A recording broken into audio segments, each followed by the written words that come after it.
tentang misi gereja oleh Santa Franciscus de Sales yang diterjemahkan oleh Father Henry Benedict McKay, OSB.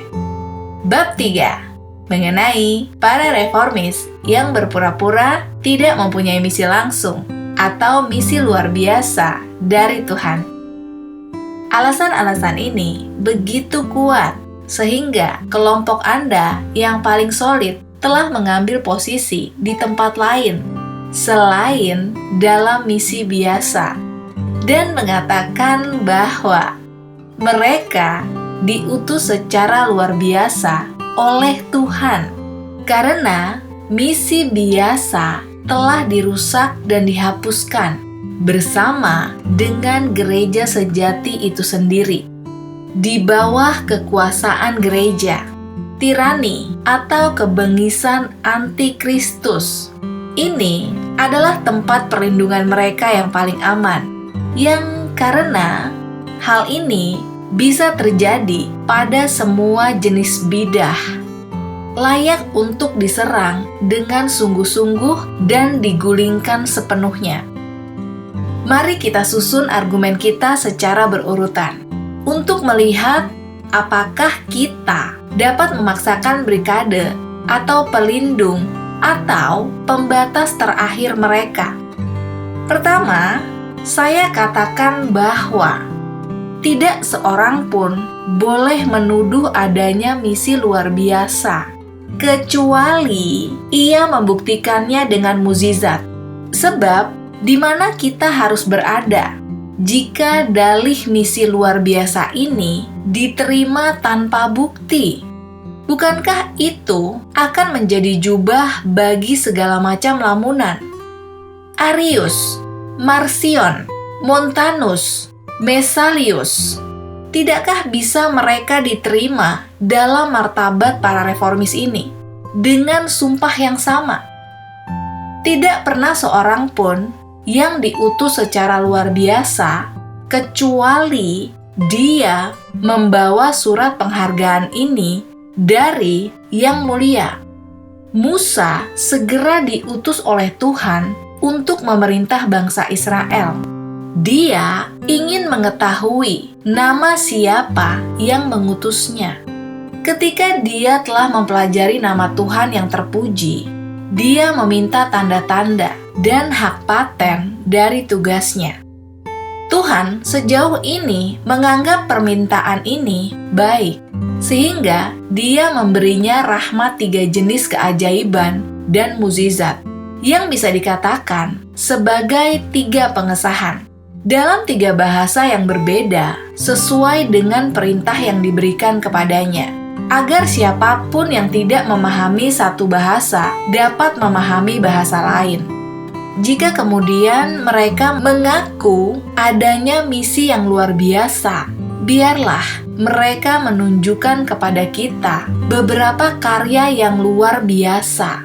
Dan kalau tidak, kita tidak wajib mempercayainya. Sebenarnya, Musa dengan jelas menunjukkan perlunya bukti ini bagi dia yang ingin berbicara luar biasa, karena harus memohon kepada Tuhan karunia kefasihan. Dia memintanya setelah memiliki kuasa mukjizat dan menunjukkan bahwa lebih penting memiliki otoritas untuk berbicara daripada memiliki kesiapan dalam berbicara. Misi Santo Yohanes Pembaptis meskipun tidak sepenuhnya luar biasa, tapi bukankah misi tersebut disahkan melalui pembuahannya, kelahirannya, dan bahkan oleh kehidupannya yang ajaib, yang mana Tuhan kita memberikan kesaksian yang begitu luar biasa. Namun, mengenai para rasul, siapakah yang tidak mengetahui mukjizat-mukjizat yang mereka lakukan dan banyaknya jumlah mereka? Bayangkan, sapu tangan mereka berfungsi untuk menyembuhkan orang sakit dengan cepat dan mengusir setan. Dan melalui tangan para rasul, banyak tanda-tanda dan keajaiban-keajaiban yang terjadi di antara orang banyak, seperti dalam Kisah Para Rasul 14. Dan hal ini merupakan penegasan dari pemberitaan mereka yang dinyatakan secara eksplisit oleh Santo Markus dalam kata-kata terakhir Injilnya dan Santo Paulus pada kata-kata terakhir Injilnya. Kalau begitu, bagaimana mungkin mereka yang di zaman kita ini mengaku adanya misi yang luar biasa dan melepaskan diri dari bukti misi mereka ini? Keistimewaan apakah yang lebih besar yang mereka miliki dibanding seorang apostolik, seorang Musa? Apa yang harus saya katakan lebih lanjut? Jika guru kita berdaulat sehakikat dengan Bapa, mempunyai misi yang begitu otentik sehingga mencakup komunikasi esensi yang sama. Jika dia sendiri, ya saya katakan, yang merupakan sumber hidup dari seluruh misi gerejawi, tidak memilih untuk melepaskan diri dari hal ini. Bukti mukjizat, apa alasannya sehingga para menteri baru ini bisa dipercaya hanya dengan perkataan mereka saja? Tuhan kita sangat sering menyatakan misinya untuk memberikan penghargaan pada kata-katanya, sama seperti Bapakku yang mengutus aku, demikian pula kamu, seperti dalam Yohanes 20 ayat 21. Ajaranku bukan milikku, melainkan milik Dia yang mengutus aku. Kamu berdua mengenal aku, dan kamu tahu dari mana aku berasal.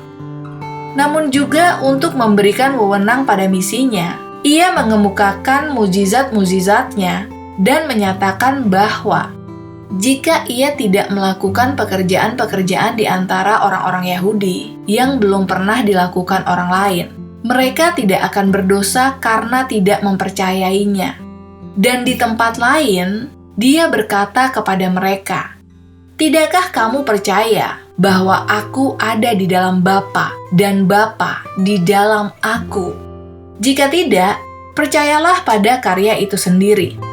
Maka, orang yang begitu gegabah menyombongkan misi yang luar biasa tanpa segera menghasilkan mukjizat, pantas dianggap sebagai penipu. Faktanya adalah bahwa baik pendeta pertama maupun pendeta terakhir tidak melakukan satu mukjizat pun. Oleh karena itu, mereka tidak mempunyai misi yang luar biasa. Mari kita lanjut. Saya katakan yang kedua, bahwa suatu misi luar biasa tidak boleh diterima jika tidak diakui oleh otoritas biasa, yaitu gereja Tuhan kita. Sebab, pertama, kita wajib menaati pendeta atau imam-imam biasa kita di bawah ancaman menjadi penyembah berhala dan pemungut cukai, seperti halnya dalam Matius 18 ayat 17. Lalu bagaimana kita bisa menempatkan diri kita di bawah disiplin yang lain selain disiplin mereka? Orang-orang yang luar biasa ini akan sia-sia saja, karena kita wajib menolak mendengarkan mereka. Kalau mereka, seperti yang telah saya katakan, tidak diakui oleh orang-orang biasa.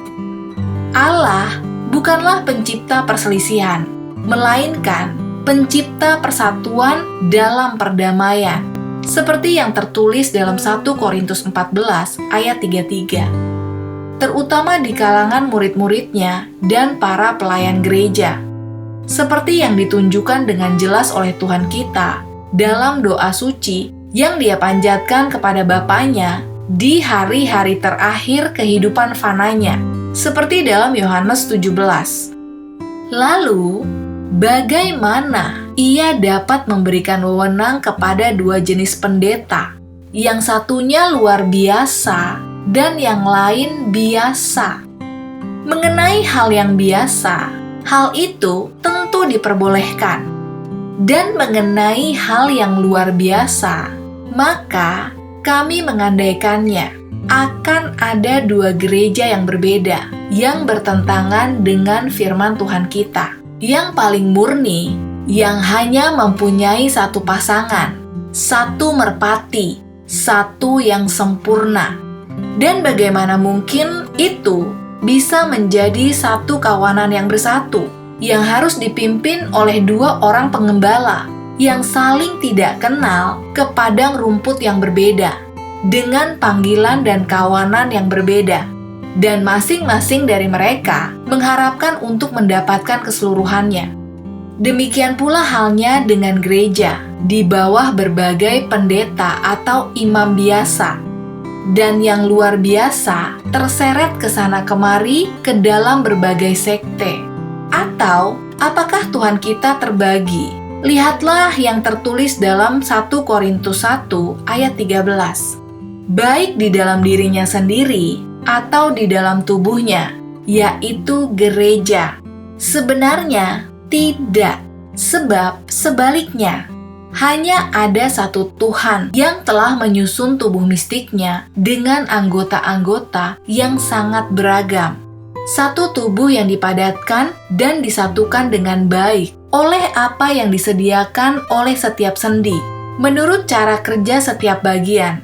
Dan hal ini sama seperti yang tertulis dalam Efesus 4 ayat 16. Oleh karena itu, mencoba membuat pemisahan dalam gereja antara anggota biasa dan anggota yang luar biasa ini berarti merusak dan menghancurkannya.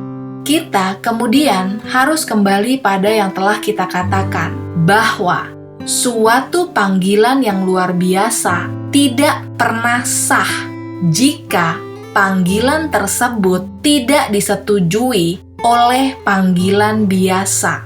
Dan sebenarnya, di mana Anda akan menunjukkan kepada saya suatu panggilan luar biasa yang sah yang belum diterima oleh otoritas biasa? Santo Paulus dipanggil secara luar biasa, tetapi bukankah dia disetujui dan diberi wewenang oleh orang biasa berulang kali, seperti dalam Kisah Para Rasul 9 ayat 13.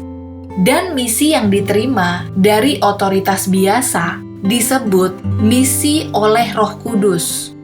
Misi Santo Yohanes Pembaptis tidak dapat disebut luar biasa, karena tidak mengajarkan apapun yang bertentangan dengan gereja Musa. Dan karena dia berasal dari ras imam. Meskipun begitu, doktrinnya yang tidak biasa ini disetujui oleh kantor pengajaran biasa gereja Yahudi di kedutaan besar yang dikirim kepadanya oleh para imam dan orang Lewi, seperti dalam Yohanes 1 ayat 19, yang tenornya menyiratkan penghargaan dan reputasi yang besar, di mana dia bersama mereka dan orang-orang Farisi yang duduk di kursi Musa. Bukankah mereka datang untuk mempersiapkan baptisannya secara terbuka dan tanpa ragu-ragu? Ini benar-benar untuk menerima misinya dengan sungguh-sungguh.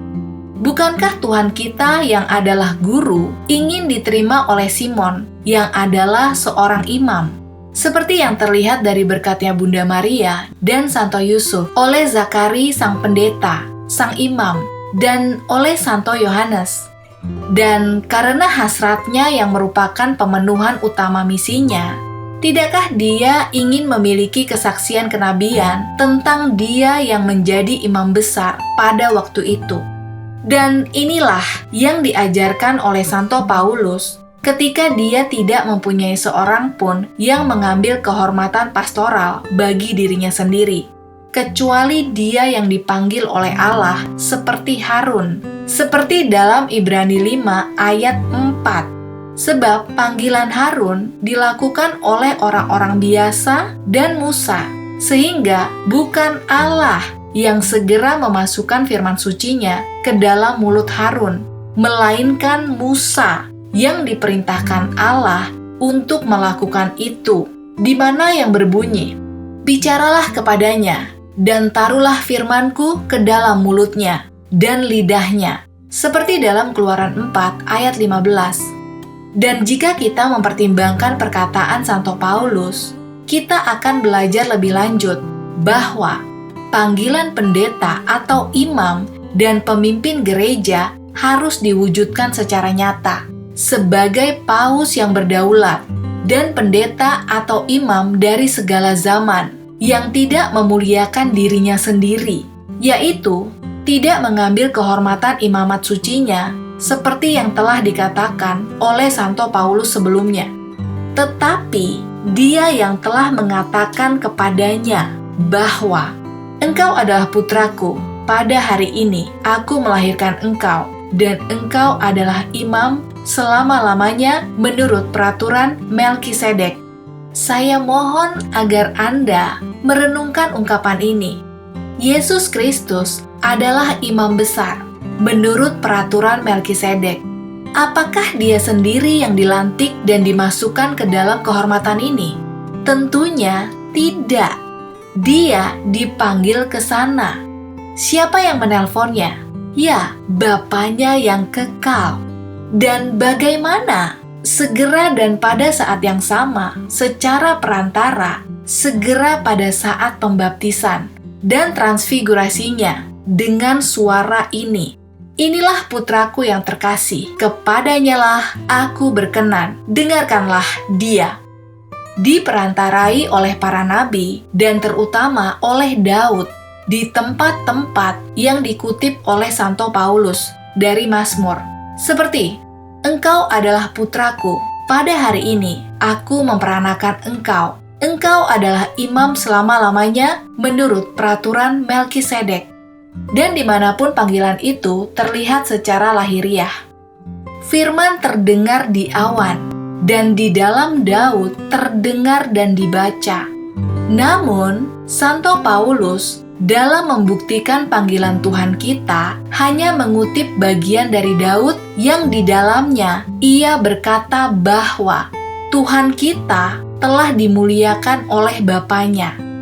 Dan dengan demikian, ia puas dengan mengemukakan kesaksian yang dapat dipahami dan diberikan melalui kitab suci biasa dan para nabi yang diterima. Saya katakan yang ketiga juga, bahwa otoritas misi yang luar biasa tidak akan pernah bisa menghancurkan hal-hal biasa dan tidak akan pernah diberikan untuk menggulingkannya. Saksikanlah semua nabi yang tidak pernah mendirikan altar melawan altar, tidak pernah bisa menggulingkan imamat Harun, tidak pernah bisa menghapuskan konstitusi sinagoga. Saksikanlah Tuhan kita yang menyatakan bahwa setiap kerajaan yang terpecah-pecah akan dihancurkan dan rumah demi rumah akan runtuh, seperti yang tertulis dalam Lukas 11 ayat 17. Saksikanlah rasa hormat yang ia berikan kepada takhta Musa, yang doktrinnya harus ia patuhi. Dan tentu saja, jika hal yang luar biasa harus menghapuskan hal yang biasa, bagaimana kita bisa tahu kapan dan bagaimana dan kepada siapa kita harus memberikan ketaatan? Tidak. Hal yang biasa adalah abadi. Pada saat gereja ada di dunia ini, para pendeta atau imam dan pengajar yang pernah ia berikan kepada gereja akan mempunyai suksesi abadi demi kesempurnaan para kudus, sampai kita semua bertemu dalam kesatuan iman dan pengetahuan tentang Anak Allah yang menjadi manusia sempurna sampai pada batas usia kepenuhan Kristus, agar kita sekarang tidak menjadi anak-anak yang terombang-ambing dan terbawa oleh segala doktrin angin dalam kejahatan manusia dan kelicikan mereka, seperti dalam Efesus 4 ayat 1. Demikianlah argumen kuat yang digunakan oleh Santo Paulus untuk membuktikan bahwa jika pendeta atau imam biasa dan doktor biasa tidak memiliki suksesi abadi dan wewenang mereka dapat dicabut oleh pendeta yang luar biasa itu, maka kita juga harus memiliki iman dan disiplin yang tidak teratur, yang harus terputus dalam setiap langkah. kita cenderung tergoda oleh manusia yang pada setiap kesempatan menyombongkan diri karena memiliki pekerjaan yang luar biasa. Demikianlah seperti bangsa-bangsa lain, kita harus berjalan seperti yang ia simpulkan kemudian dalam kesia-siaan pikiran kita. Masing-masing meyakinkan dirinya sendiri bahwa ia merasakan gerakan Roh Kudus, yang mana zaman kita memberikan begitu banyak contoh, sehingga ini merupakan salah satu bukti terkuat yang paling diajukan sehubungan dengan hal ini. Sebab, jika pelayan yang luar biasa itu dapat membatalkan pelayan biasa, maka kepada siapa kita akan menyerahkan pengawasannya? Ya, mungkin kepada Calvin atau kepada Luther atau kepada Poggio Montanus, kepada Poggio Montanus atau kepada Brandtratus, kepada Brandtratus atau kepada Brentius, kepada Brentius atau kepada Gereja Ratu Inggris. Karena masing-masing pihak akan mendukung dalih dari misi yang luar biasa ini. Namun, sabda Tuhan kita membebaskan kita dari semua kesulitan ini, yang telah membangun gerejanya dengan landasan yang begitu baik dan dalam proporsi yang bijaksana, sehingga para penghuni neraka tidak akan pernah mengatasinya. Dan jika mereka tidak pernah menang, dan tidak akan pernah menang, maka panggilan yang luar biasa itu tidak perlu capek-capek untuk berusaha menghapuskannya.